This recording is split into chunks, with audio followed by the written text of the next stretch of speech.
Bitcoin ಕೇಸ್ನ ಮನಿ laundering ತನಿಖೆಗೆ ಈಗ ಬಹುದೊಡ್ಡ ಟ್ವಿಸ್ಟ್ ಸಿಕ್ಕಿದೆ. ಬಿಟ್ಕಾಯಿನ್ ಕಳಂಕ ಈಗ ಡಿಕೆ ಪರಮಾಪ್ತನಿಗೆ ಇಡಿ ಒಂದ್ ಕಡೆ ಶಾಕ್ ಕೊಟ್ಟಿರೋದು. ಕಾಂಗ್ರೆಸ್ ನಾಯಕನ ಮನೆ ಕಚೇರಿಗಳ ಮೇಲೆ ಈಗ ರೇಡ್ ಮಾಡಿದೆ.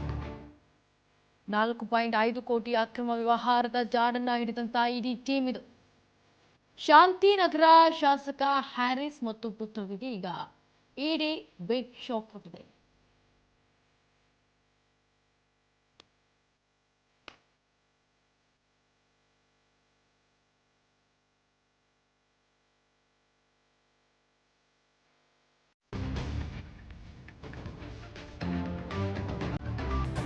ನೋಡಿ, ಬಿಟ್ಕಾಯಿನ್ ಕೇಸ್ನ ಮನಿ ಲ್ಯಾಂಡರಿಂಗ್ ತನಿಖೆ ನಡೀತಾ ಇತ್ತು. ಇದಕ್ಕೆ ಸಂಬಂಧಪಟ್ಟಂತೆ ಈಗ ಒಂದೊಂದಾಗಿ ಟ್ವಿಸ್ಟ್ ಅನ್ನ ಪಡೆದುಕೊಳ್ತಾ ಇದೆ ಈ ಒಂದು ಪ್ರಕರಣ. ಬಿಟ್ಕಾಯಿನ್ನ ಏನು ಕಳಂಕ ಇದೆ, ಈ ಒಂದು ಕಳಂಕ ಡಿಕೆ ಪರಮಾಪ್ತನಿಗೆ ಈಗ ಈ ಒಂದು ಇಡಿ ಶಾಕ್ ಕೊಡ್ತಾ ಇರೋದು. ಇತ್ತ ಕಾಂಗ್ರೆಸ್ ನಾಯಕನ ಮನೆ ಕಚೇರಿಗಳ ಮೇಲೆ ರೇಡ್ ಅನ್ನ ಮಾಡ್ತಾ ಇರೋದು. 4.5 ಕೋಟಿ ಅಕ್ರಮ ವ್ಯವಹಾರದ ಜಾಡನ್ನ ಹಿಡಿದಿದ್ದಾರೆ ಇಡಿ ಟೀಮ್. ಇದು ಶಾಂತಿನಗರ ಶಾಸಕ ಹ್ಯಾರಿಸ್ ಮತ್ತು ಪುತ್ರನಿಗೆ ಇಡಿ ಒಂದ್ ಕಡೆ ಶಾಕ್ ಕೊಟ್ಟಿದೆ. ಮೊಹಮ್ಮದ್ ನಲಪಾಡ್ ನಿವಾಸ ಸೇರಿ 17 ಕಡೆ ಶೋಧ ಕಾರ್ಯವನ್ನು ನಡೆಸಿದ್ದಾರೆ. ಬಿಟ್ಕಾಯಿನ್ ಕೇಸ್ನ ಬೆನ್ನು ಹತ್ತಿದಂತಹ ಕೇಂದ್ರ ತನಿಖಾ ಸಂಸ್ಥೆ ಈಗ ಕೈ ನಾಯಕರ ಮೇಲೆ ಇಡಿ ಕಣ್ಣಿಟ್ಟಿದ್ದು ರಾಜಕಾರಣದಲ್ಲಿ ಇದು ತಲ್ಲಣ ಸೃಷ್ಟಿಸ್ತಾ ಇದೆ ಅಂತಂದ್ರೆ ತಪ್ಪಾಗ್ಲಾರದು. ಯಾಕೆ ಅಂತಂದ್ರೆ ಕೈ ನಾಯಕರ ಮೇಲೆ ಈಗ ಇಡಿ ಮತ್ತೊಂದು ಕಣ್ಣನ್ನ ಇರಿಸಿದೆ. ಬಿಟ್ಕಾಯಿನ್ ಕೇಸ್ನ ಬೆನ್ ಹತ್ತಿ ಕೇಂದ್ರ ತನಿಖಾ ಸಂಸ್ಥೆ ಮುಂದೆ ಆಗ್ತಾ ಇರೋದ್ರಿಂದ ಒಂದೊಂದಾಗಿ ಈಗ ಏನು ಮೊಹಮ್ಮದ್ ನಲ್ಪಾಡ್ ನಿವಾಸ ಸೇರಿ 12 ಕಡೆ ಶೋಧ ಕಾರ್ಯವನ್ನು ನಡೆಸಿದ್ದಾರೆ. ಹಾಗಾಗಿ ಕೈ ನಾಯಕರ ಮೇಲೂ ಕೂಡ ಈಗ ಇಡಿ ಕಣ್ಣಿಟ್ಟಿದೆ. ಏನಾದರೂ ನಡೆಸ್ತಾ ಇದ್ದಾರಾ ಅಂತ ಹೇಳಿ. ಯಾಕಂದ್ರೆ ಅಕ್ರಮವಾಗಿ ಯಾರೆಲ್ಲ ನಡೆಸ್ತಾರೆ, ಜೊತೆಗೆ ಬಿಟ್ಕಾಯಿನ್ ಸಂಬಂಧಪಟ್ಟಂತೆ ಏನು ಈ ಕೇಸ್ನ ಬೆನ್ನತ್ತಿದ್ದಾರೆ ಇಡಿ ಅವರು. ಸೊ ಇದಕ್ಕೆ ಸಂಬಂಧಪಟ್ಟಂತೆ ಕಾಂಗ್ರೆಸ್ ಮೇಲೆ ಒಂದ್ ಕಣ್ಣು ಹಿಡಲೇಬೇಕಾಗತ್ತೆ. ಯಾಕಂದ್ರೆ ಅತಿ ಹೆಚ್ಚಿನದಾಗಿ ಬಿಟ್ಕಾಯಿನ್ ಕಳಂಕ ಅನ್ನೋದು ಕೇಳಿ ಬರ್ತಾ ಇರೋದು, ಅದು ಕೂಡ ಡಿಕೆ ಪರಮಾಪ್ತನಿಗೆ ಕೇಳಿ ಬರ್ತಾ ಇರೋ ಕಳಂಕ ಅದು. ಹಾಗಾಗಿ ಡಿಕೆ ಪರಮಾಪ್ತನಿಗೆ ಈಗ ಇಡಿ ಬಿಗ್ ಶಾಕ್ ಕೊಟ್ಟಿದೆ ಅಂತಂದ್ರೆ, ಕಾಂಗ್ರೆಸ್ ನಾಯಕನ ಮನೆ ಮತ್ತೆ ಕಚೇರಿಗಳ ಮೇಲೆ ರೇಡ್ ಮಾಡಿದೆ ಇಡಿ ಅಂತಂದ್ರೆ, ಅದರಲ್ಲೂ 4.5 ಕೋಟಿ ಅಕ್ರಮ ವ್ಯವಹಾರದ ಜಾಡನ್ನ ಹಿಡಿದಿದೆ ಇಡಿ ಅಂತಂದ್ರೆ, ಈಗ ಕೈ ಶಾಸಕರು ಅಥವಾ ಕಾಂಗ್ರೆಸ್ ನಾಯಕರ ಮೇಲೆ ಇಡಿ ಇಡುತ್ತೆ. ಹಾಗಾಗಿ ಇದು ರಾಜಕಾರಣದಲ್ಲಿ ಒಂದು ರೀತಿ ತಲ್ಲಣ ಸೃಷ್ಟಿಸುವಂತಹ ಒಂದು ಸುದ್ದಿ ಅಂತಂದ್ರೆ ತಪ್ಪಾಗ್ಲಾರ್ದು.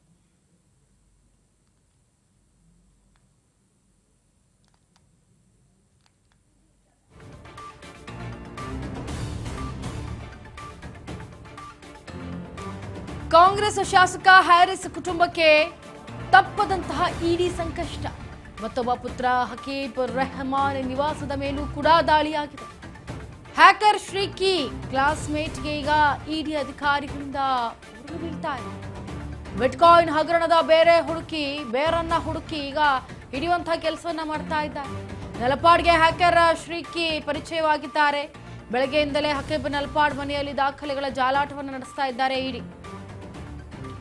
ನೋಡಿ, ಈಗ ಬೆಂಗಳೂರಿನಲ್ಲಿ ನಡೆದಿರುವಂತಹ ಈ ಒಂದು ಬಿಟ್ಕಾಯಿನ್ನ ರೇಡ್ ಏನಿದೆ ಅದಕ್ಕೆ ಸಂಬಂಧಪಟ್ಟಂತೆ 17 ಸ್ಥಳಗಳಲ್ಲಿ ಈಗ ಇಡಿ ಅಧಿಕಾರಿಗಳಿಂದ ದಾಳಿ ಆಗಿದೆ. ಬೆಳಗ್ಗೆಯಿಂದ ಹಕೀಬ್ ನಲ್ಪಾಡ್ ಮನೆಯಲ್ಲಿ ದಾಖಲೆಗಳ ಜಾಲಾಟವನ್ನ ಮಾಡ್ತಾ ಇದ್ದಾರೆ ಇಡಿ. ಹಾಗೆ ಹ್ಯಾರಿಸ್ ಪುತ್ರರ ಮೊಬೈಲ್ ಮತ್ತೆ ಲ್ಯಾಪ್ಟಾಪ್ ಏನೇನಿದೆ ಅದನ್ನೆಲ್ಲವನ್ನೂ ಕೂಡ ಸೀಸ್ ಮಾಡಿ ಈಗ ಇಡಿ ಅದನ್ನೆಲ್ಲವೂ ಕೂಡ ತನಿಖೆ ಮಾಡ್ತಾ ಇದೆ.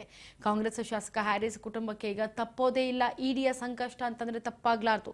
ಹಾಗೆ ಮತ್ತೊಬ್ಬ ಪುತ್ರ ಹಕೀಬ್ ರೆಹಮಾನ್ ನಿವಾಸದಲ್ಲೂ ಕೂಡ ಈಗ ಜಾಲವನ್ನ ಉರುಳಿಸ್ತಾ ಇದ್ದಾರೆ ಇಡಿ ಅವರು.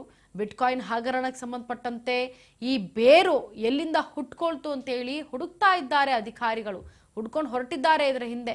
ಹಾಗಾಗಿ ನಲ್ಪಾಡ್ಗೆ ಹ್ಯಾಕರ್ ಶ್ರೀಕಿಗೆ ಸಂಬಂಧಪಟ್ಟಂತೆ ಬೆಳಗ್ಗೆಯಿಂದಲೇ ಹಕೀಬ್ ನಲ್ಪಾಡ್ ಮನೆಯಲ್ಲಿ ದಾಖಲೆಗಳ ಜಾಲಾಟ ಈಗ ಇಡಿ ಅವರು ನಡೆಸ್ತಾ ಇರೋದು. ಹ್ಯಾರಿಸ್ ಪುತ್ರರಿಗೆ ಒಂದ್ ಕಡೆ ಸಂಕಷ್ಟ ಫಿಕ್ಸ್. ಯಾಕಂದ್ರೆ 4.5 ಕೋಟಿ ರೂಪಾಯಿ ಹಣದ ಜಾಲವನ್ನ ಹಿಡಿದಿರೋದು ಇಡಿ ಅವರು. ಅಶೋಕನಗರದ ಹ್ಯಾರಿಸ್ ನಿವಾಸದಲ್ಲಿ ಎಲ್ಲಾ ದಾಖಲೆಗಳನ್ನ ಜಾಲಾಡ್ತಾ ಇದ್ದಾರೆ ಇಡಿ ಅವರು. ಇದಕ್ಕೆ ಸಂಬಂಧಪಟ್ಟಂತೆ ಬೆಂಗಳೂರಿನಲ್ಲಿ 17 ಸ್ಥಳಗಳಲ್ಲಿ ಇಡಿ ಅಧಿಕಾರಿಗಳಿಂದ ದಾಳಿ ಆಗಿರೋದು.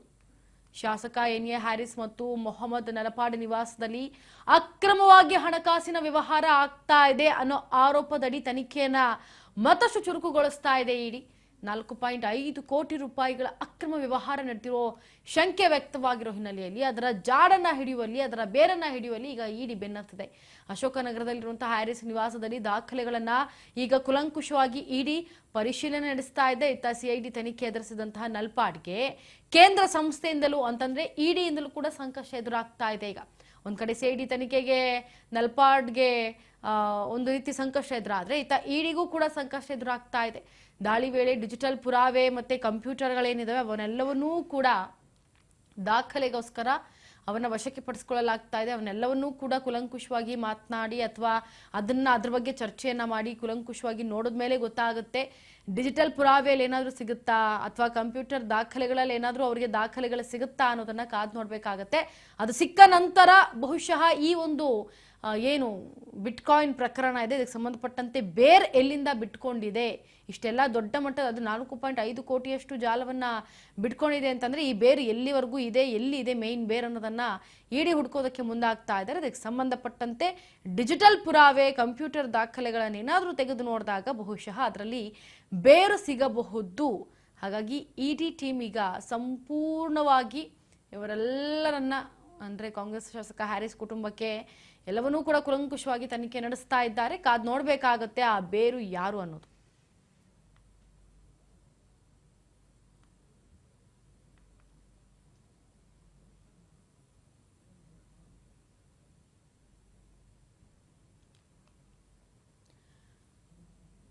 ನೋಡಿ, ಬೆಳಗ್ಗೆಯಿಂದ ಈಗ ಹಕೀಬ್ ನಲ್ಪಾಡ್ ಮನೆಯಲ್ಲಿ ದಾಖಲೆಗಳ ಜಾಲವನ್ನ ಜಾಲಾಡ್ತಾ ಇದ್ದಾರೆ ಇಡಿಯವರು. ಯಾಕಂತಂದ್ರೆ ಏನು ಕೈ ನಾಯಕರಿದ್ದಾರೆ ಇವರಿಗೆ ಸಂಕಷ್ಟ ತಪ್ಪಿದ್ದಲ್ಲ. ಈಗ ಕೈ ನಾಯಕರ ಮೇಲೂ ಕೂಡ ಒಂದು ರೀತಿ ಕಣ್ಣನ್ನ ಇಟ್ಟಿದೆ ಇಡಿ. ಈಗ ಇದ್ರ ಬಗ್ಗೆ ಹೆಚ್ಚಿನ ಮಾಹಿತಿಯನ್ನ ಕೊಡೋದಕ್ಕೆ ನಮ್ಮ ಪ್ರತಿನಿಧಿ ಅಜಯ್ ಗೌಡ ದೂರವಾಣಿ ಸಂಪರ್ಕದಲ್ಲಿ. ಅಜಯ್ ಗೌಡ, ಈಗ ಶಾಸಕ ಮನೆ ಮೇಲೆ ಕೂಡ ಇಡಿ ಜಾಲಾಡ್ತಾ ಇದೆ, ಬೆಳಗ್ಗೆಯಿಂದಲೂ ಕೂಡ ಒಂದು ಎಲ್ಲಾ ದಾಖಲೆಗಳನ್ನ ತನಿಖೆ ಮಾಡ್ತಾ ಇದೆ. ಏನಿರ್ಬೋದು ಈ ಬೇರ್ ಯಾರು, ಇದಕ್ಕೆ ಮೂಲವಾಗಿ ಬೇರ್ ಯಾರು?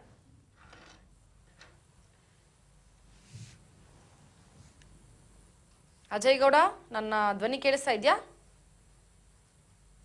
ಇಂಚರ ಖಂಡಿತ. ಅಂದ್ರೆ ಈ ಒಂದು ಪ್ರಕರಣ ಬೆಳಕಿಗೆ ಬಂದಂತ ಸಂದರ್ಭದಲ್ಲಿ ಮೊದಲಿಗೆ 2016-17 ಸಂದರ್ಭದಲ್ಲಿ ಒಂದು SIT ಅಧಿಕಾರಿಗಳು ಮೊದಲಿಗೆ ತನಿಖೆ ನಡೆಸ್ತಾರೆ. ಇದಕ್ಕಿಂತ ಮುಂಚಿತವಾಗಿ CCB ಪೊಲೀಸರು ತನಿಖೆಯನ್ನ ಮಾಡಿದಂತ ಸಂದರ್ಭದಲ್ಲಿ ಕೆಲವೊಂದಷ್ಟು ವರದಿಯನ್ನ ಕೊಟ್ಟಿರ್ತಾರೆ.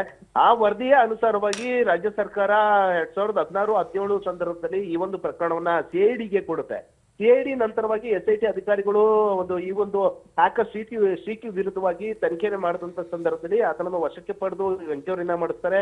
ಆ ಎಂಕ್ವೈರಿ ಮಾಡಿದಂತ ಸಂದರ್ಭದಲ್ಲಿ ಕೆಲವೊಂದಷ್ಟು ಅಕ್ರಮವಾಗಿ ಈ ಬಿಟ್ಕಾಯಿನ್ಗೆ ಹಣ ಹಾಕುವಂಥದ್ದು, ಜೊತೆಗೆ ಬಿಟ್ಕಾಯಿನ್ ನಲ್ಲಿ ಅಂದ್ರೆ ಅಂತಾರಾಷ್ಟ್ರೀಯ ಹಾಗೂ ರಾಷ್ಟ್ರೀಯ ಕೆಲವೊಂದಷ್ಟು ಕೃತ್ಯವನ್ನು ಎಸ್ಕೋದಿಕ್ಕೆ ಅಂದ್ರೆ ಅಕ್ರಮವಾಗಿ ಹಣವನ್ನ ಮಾಡೋದಕ್ಕೆ ಖಾತೆಗಳನ್ನ ಬೇರೆ ಬೇರೆ ಖಾತೆಗಳಿಗೆ ಹಣ ವರ್ಗಾವಣೆ ಮಾಡುವಂಥದ್ದು, ಹೀಗೆ ಹಲವು ರೀತಿಯಾದಂತ ಬಿಟ್ಕಾಯಿನ್ ನಲ್ಲಿ ಹಣವನ್ನ ಮಾಡ್ಕೋತಾ ಇರ್ತಾರೆ. ಇಲ್ಲಿ ಪ್ರಮುಖವಾಗಿ ಈ ಒಂದು ಕೇಸ್ ದಾಖಲಾದ ನಂತರವಾಗಿ ಇಡಿ ಅಧಿಕಾರಿಗಳು ಸ್ವಯಂ ಪ್ರೇರಿತವಾಗಿ, ಯಾಕಂದ್ರೆ ಕೋಟ್ಯಾಂತರ ರೂಪಾಯಿ ಹಣ ಟ್ರಾನ್ಸಾಕ್ಷನ್ ಆಗಿದೆ ಅಂತ ಹೇಳಿ CCB ಒಂದು ಉಲ್ಲೇಖವನ್ನ ಮಾಡಿದ್ರು. ನಂತರ SIT ಅಧಿಕಾರಿಗಳು ಇಂದನೂ ಕೂಡ ಕೆಲವೊಂದಷ್ಟು ಮಾಹಿತಿಯನ್ನ ಪಡ್ಕೊಂಡ ನಂತರವಾಗಿ ಇದೀಗ ಇಡಿ ಅಧಿಕಾರಿಗಳು ಕಳೆದ 5 ವರ್ಷ ಹಿಂದೆ ಆಗಿದಂತ ಎಲ್ಲಾ ದಾಖಲೆಗಳನ್ನ ಈ ಹಿಂದೆ ತನಿಖೆಯ ವರದಿಯನ್ನ ಸಂಪೂರ್ಣವಾಗಿ ಇಡಿ ಅಧಿಕಾರಿಗಳು ತೆಗೆದುಕೊಳ್ತಾರೆ.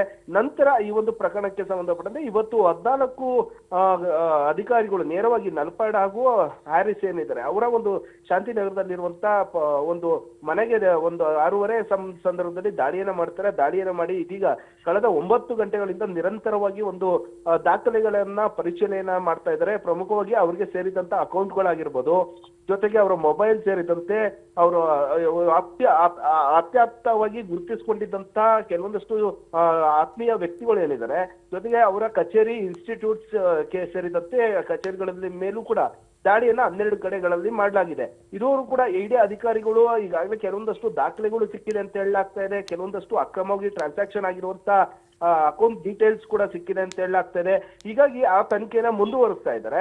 ಇನ್ನು ಈ ಒಂದು ಪ್ರಕರಣದ ಒಂದು A1 ಆರೋಪಿ ಆಗಿದಂತ ಹಿಂದೆ ಹ್ಯಾಕರ್ ಶ್ರೀಕಿ ಏನಿದ್ದಾನೆ ಆತನನ್ನ ಅರೆಸ್ಟ್ ಮಾಡಿದಂತ ಸಂದರ್ಭದಲ್ಲಿ ಆತ ಕೆಲವೊಂದಷ್ಟು ಹೇಳಿಕೆಯನ್ನ CCB ಅಧಿಕಾರಿಗಳು SIT ಅಧಿಕಾರಿಗಳಿಗೆ ಈಗ ಒಂದು ಮಾಹಿತಿಯನ್ನ ಕೊಟ್ಟಿರ್ತಾನೆ. ಇಲ್ಲಿ ಹ್ಯಾಕರ್ ಶ್ರೀಕಿ ಇದನ್ನಲ್ಲ ಆತನ ಕ್ಲಾಸ್ಮೇಟ್ ಆಗಿ ಈ ಹ್ಯಾರಿಸ್ ಏನಿದ್ದಾರೆ ಅವರ ಮತ್ತೊಬ್ಬ ಮಗ ಏನಿದ್ದಾನೆ ಆತನಿಗೆ ತೀರಾ ಆತ್ಮೀಯ, ಜೊತೆಗೆ ಒಂದೇ ಕಾಲೇಜಲ್ಲಿ ಓದ್ತಿದ್ದವರು ಅಂತದ್ದು ಕೂಡ ಗೊತ್ತಾಗಿದೆ. ಹೀಗಾಗಿ ನಲ್ಪಾಡ್ಗೆ ಹಕೀಬ್ ಮೂಲಕವಾಗಿ ಶ್ರೀಕಿ ಪರಿಚಯವಾಗ್ತಾನೆ. ನಂತರ ಇಬ್ರು ಕೂಡ ಆತ ಯಾವ ರೀತಿಯಾಗಿ ಹ್ಯಾಕ್ ಮಾಡ್ತಾನೆ ಅನ್ನೋದನ್ನ ಕೆಲವೊಂದಷ್ಟು ಡೀಟೇಲ್ಸ್ ಅನ್ನ ಹೇಳಿರ್ತಾನೆ. ಜೊತೆಗೆ ಆತ ಎಲ್ಲಾದ್ರೂ ವಾಸ್ತವನ್ಯ ಹೂಡಬೇಕಾದ್ರೆ ಎಲ್ಲೇ ಹೋದ್ರು ಕೂಡ ಆತ ಒಂದು ಹೋಟೆಲ್ಗೆ ಅಥವಾ ಲಾಡ್ಜ್ಗೆ ಹೋದಂತ ಸಂದರ್ಭದಲ್ಲಿ ಊಟ ಆಗಲಿ, ಜೊತೆಗೆ ಒಂದು ಹೋಟೆಲ್ ನ ಬಿಲ್ ಏನಿದೆ ಅದೆಲ್ಲವನ್ನು ಕೂಡ ಆತ ಹ್ಯಾಕ್ ಮಾಡಿ ಅದಕ್ಕೆ ಬೇಕಾಗಿರಂತ ಹಣವನ್ನ ತೆಗೆದುಕೊಡ್ತಾ ಇದ್ದ. ಈ ಎಲ್ಲ ವಿಚಾರಗಳಿಗೂ ನಲ್ಪಾಡ್ಗೂ ಕೂಡ ಗೊತ್ತಿರುತ್ತೆ. ಆದ್ರೆ ಈ ಒಂದು ಸಂದರ್ಭದಲ್ಲಿ ನಲ್ಪಾಡ್ ಕೂಡ ಕೆಲವೊಂದಷ್ಟು ಅಕೌಂಟ್ ಟ್ರಾನ್ಸಾಕ್ಷನ್ ಮಾಡ್ಕೊಂಡಿದ್ದಾನೆ ಅಂತ ಹೇಳಿ ಮಾಹಿತಿ ಕೂಡ ಇದೆ. ಯಾಕಂದ್ರೆ 2020ರಲ್ಲಿ ಒಂದು ಅಶೋಕ್ ನಗರ ಪೊಲೀಸ್ ಠಾಣೆಯಲ್ಲಿ ಒಂದು ಮಹಿಳೆ ದೂರನ್ನ ಕೊಟ್ಟಿರ್ತಾಳೆ. ಅಂದ್ರೆ ಇಲ್ಲಿ ಪ್ರಮುಖವಾಗಿ ಶ್ರೀಕಿ ಸೇರಿದಂತೆ ಇನ್ನ ಇಬ್ರು ಇರ್ತಾರೆ, ರಾಬಿನ್ ಹಾಗೂ ಅಜಿತ್ ಕೆಂಡೇವಾಲಾ ಅಂತ. ಅವರು ನಮಗೆ ಒಂದು ಬಿಟ್ಕಾಯಿನ್ ನಲ್ಲಿ ಹೂಡಿಕೆ ಮಾಡಿದ್ರೆ ಅಲ್ಲಿ ನಿಮ್ಗೆ ಲಕ್ಷಾಂತರ ರೂಪಾಯಿ ಹಣ ಬರುತ್ತೆ. ಅಂದ್ರೆ ನೀವು 28 ಲಕ್ಷ ಹಣವನ್ನು ಕೊಟ್ರೆ ನಾವು 45 ಲಕ್ಷ ಹಣವನ್ನ ಲಾಭದ ಮೂಲಕವಾಗಿ ನಿಮ್ಗೆ ಕೊಡ್ತೀವಿ ಅಂತ ಹೇಳಿ ನಂಬಿಸ್ತಾರೆ. ಇನ್ನು ಆರೋಪಿಗಳ ಮಾತನ್ನ ನಂಬಿದಂತ ಸಂತ್ರಸ್ತೆ ಮಹಿಳೆ ಏನಿದ್ದಾರೆ ಆಕೆ ಒಂದು ಅಕೌಂಟ್ಗೆ 28 ಲಕ್ಷ ಹಣವನ್ನ ಅಜಿತ್ ಖಾತೆಗೆ ಒಂದು ಡೆಪಾಸಿಟ್ ಅನ್ನ ಮಾಡಿರ್ತಾರೆ. ನಂತರ ಯಾವಾಗ ಹಣ ಬರುತ್ತೋ ಇಬ್ರು ಕೂಡ ನಾಪತ್ತೆ ಆಗ್ತಾರೆ. ಯಾವಾಗ ಮಹಿಳೆಗೆ ಈ ಒಂದು ವಿಚಾರ ಗೊತ್ತಾಗುತ್ತೋ ಕೂಡಲೇ ಅಶೋಕ್ ನಗರ ಪೊಲೀಸ್ ಠಾಣೆಗೆ ಒಂದು ದೂರನ್ನ ಕೊಡ್ತಾರೆ. ದೂರನ್ನ ದಾಖಲಿಸಿಕೊಂಡ ಅಶೋಕ್ ನಗರ ಪೊಲೀಸ್ನವರು ಇಮಿಡಿಯೇಟ್ ಆಗಿ ತನಿಖೆನ ಮಾಡಿದಂತ ಸಂದರ್ಭದಲ್ಲಿ ಇಲ್ಲಿ ನಲ್ಪಾಡ್ ಹೆಸರು ಕೂಡ ಕೇಳಿ ಬರುತ್ತೆ. ಜೊತೆಗೆ ಬಿಟ್ಕಾಯಿನ್ ಹ್ಯಾಕ್ ಮಾಡಿದಂತ ಕೆಲವೊಂದಷ್ಟು ಹಣವನ್ನ ಏನಿರುತ್ತೆ ಅದೆಲ್ಲವನ್ನು ಕೂಡ ಬಾಂಬೆ ಮೂಲಕವಾಗಿ ಹಣವನ್ನ ಕಳಿಸ್ಕೊತಾ ಇದ್ದಾರೆ ಅನ್ನೋದು ಟ್ರಾನ್ಸಾಕ್ಷನ್ ಮೂಲಕವಾಗಿ ಅಶೋಕ್ ನಗರ ಪೊಲೀಸರಿಗೂ ಗೊತ್ತಾಗುತ್ತೆ. ನಂತರ ಈ ಒಂದು ಬಾಂಬೆ ಮೂಲಕವಾಗಿ ವ್ಯಕ್ತಿಗೆ 10 ಲಕ್ಷ ಹಣವನ್ನ ಏನ್ ಕಳಿಸಿರ್ತಾನೆ ಅದೇ ಅಕೌಂಟ್ಗೆ ನಲ್ಪಾಡ್ ಅಕೌಂಟ್ಗೆ ಅದೇ 10 ಲಕ್ಷ ಹಣ ವಾಪಸ್ ಬಂದಿರುತ್ತೆ. ಇಲ್ಲಿ ನಲ್ಪಾಡು ನೇರವಾಗಿ ಇಲ್ಲಿ ಶ್ರೀಕಿಗೆ ನಿರಂತರವಾಗಿ ಸಂಪರ್ಕದಲ್ಲಿದ್ದ ಅಂತ ಹೇಳಿ ಪೊಲೀಸರಿಗೂ ಗೊತ್ತಾಗುತ್ತೆ. ಆದ್ರೆ ಆ ಒಂದು ಹಣವನ್ನ ನಲ್ಪಾಡ್ ಕೂಡ ನಾನು ವಾಪಸ್ ರಿಕವರಿ ಮಾಡ್ಕೊಡ್ತೀನಿ, ಆ ಹಣವನ್ನ ನಾನು ವಾಪಸ್ ಕೊಡ್ತೀನಿ ಅಂತ ಹೇಳಿರ್ತಾರೆ. ಆದ್ರೆ ಇನ್ನೂ ಕೂಡ ಅದನ್ನ ಕೊಟ್ಟಿರೋದಿಲ್ಲ. ಇಷ್ಟಾದ್ರೂ ಕೂಡ SIT ಅವರು ಆ ಒಂದು ಸಂದರ್ಭದಲ್ಲಿ ಚಾರ್ಜ್ ಶೀಟ್ ಅನ್ನು ಕೂಡ ಸಲ್ಲಿಸಿಲ್ಲ. ಇದುವರೆಗೂ ಕೂಡ ಖಾತೆಯಲ್ಲಿ ಟ್ರಾನ್ಸಾಕ್ಷನ್ ಬಗ್ಗೆ ಎಲ್ಲೂ ಕೂಡ ಮೆನ್ಷನ್ ಮಾಡಿಲ್ಲ ಅಂತ ಹೇಳಿ ಕೆಲವೊಂದಷ್ಟು ಆರೋಪಗಳು ಕೂಡ ಇದೆ. ಇನ್ನು ನಲ್ಪಾಡ್ಗೆ ಖಾತೆಗೆ ಬಂದಂತ ಹಣ ಏನಿದೆ ಅದು ಸಾಕ್ಷಿ ಸಮೇತ ಸಾಬೀತಾದ್ರೂ ಕೂಡ ಯಾಕೆ SIT ಅಧಿಕಾರಿಗಳು ನಲ್ಪಾಡ್ ವಿರುದ್ಧ ಆರೋಪಿಯಾಗಿ ಮಾಡೋದಕ್ಕೆ ಯೋಚನೆಯನ್ನ ಮಾಡಿದ್ರು ಅಂತೇಳಿ ಇವತ್ತಿನವರೆಗೂ ಚರ್ಚೆ ಆಗ್ತಾ ಇದೆ. ಇನ್ನು ಬಿಟ್ಕಾಯಿನ್ ವಿಚಾರದಲ್ಲಿ ಇಡಿ ಕೂಡ ಈ ಕೇಸನ್ನು ದಾಖಲು ಮಾಡ್ಕೊಂಡಿತ್ತಲ್ಲ ಆ ಒಂದು ಸಂದರ್ಭದಲ್ಲಿ ಇವತ್ತು ತನಿಖೆಯ ಭಾಗವಾಗಿ ಈ ಒಂದು ದಾಳಿಯನ್ನ ನಡೆಸ್ತಿದ್ದಾರೆ. ಜೊತೆಗೆ ಇನ್ನೂ ಮತ್ತಷ್ಟು ಕೆಲವೊಂದಷ್ಟು ದಾಖಲೆ ಸಿಕ್ಕಿರೋದ್ರಿಂದ ಅವ್ರನ್ನ ಎಂಕ್ವೈರಿ ಮಾಡ್ತಾ ಇದ್ದಾರೆ. ಅಂದ್ರೆ ಈ ರೀತಿಯಾಗಿ ಹ್ಯಾಕರ್ ಸಿಕ್ಕಿ ಎಷ್ಟು ವರ್ಷದಿಂದ ಪರಿಚಯ ಇದ್ದ ಅಂತ ಹೇಳಿ ತನಿಖೆನ ಮಾಡಿ ಆತನಿಂದ ಎಷ್ಟು ಅಕೌಂಟ್ ಟ್ರಾನ್ಸಾಕ್ಷನ್ ಗಳಾಗಿದ್ದಾವೆ, ಯಾವ ರೀತಿಯಾಗಿ ಅಕೌಂಟ್ ಟ್ರಾನ್ಸಾಕ್ಷನ್ ಗಳನ್ನ ಬಳಸ್ಕೊಂಡಿದ್ರೆ, ಎಷ್ಟು ಅಕೌಂಟ್ಗಳ ಮೂಲಕವಾಗಿ ಟ್ರಾನ್ಸಾಕ್ಷನ್ ಮಾಡಿಕೊಂಡು ಅಕ್ರಮವಾಗಿ ಹಣವನ್ನ ಮಾಡಿದ್ರಿ ಅಂತೇಳಿ, ಜೊತೆಗೆ ಅವರ ಮೊಬೈಲ್ ಲ್ಯಾಪ್ಟಾಪ್ ಸೇರಿದಂತೆ ಅವರ ಸಂಪೂರ್ಣ ಅಕೌಂಟ್ ಡೀಟೇಲ್ಸ್ ಅಂದ್ರೆ ಅವರೇ ಆಪ್ತವಾಗಿ ಇದ್ದಂತ ಜೊತೆಯಲ್ಲಿದ್ದಂತ ಕೆಲವರ ಒಂದು ಮಾಹಿತಿನೂ ಕೂಡ ಪಡೆಯುವಂತ ಕೆಲಸವನ್ನ ಇಡಿ ಅಧಿಕಾರಿಗಳು ನಿರಂತರವಾಗಿ 9 ಗಂಟೆಗಳಿಂದ ದಾಳಿಯನ್ನ ಮಾಡಿ ಪರಿಶೀಲನೆಯನ್ನ ಮಾಡ್ತಿರುವಂತದ್ದು. Inchara S Ajay Gowda, thank you so much ನಿಮ್ಮೆಲ್ಲ ಇನ್ ಡೀಟೇಲ್ ಮಾಹಿತಿಗಾಗಿ.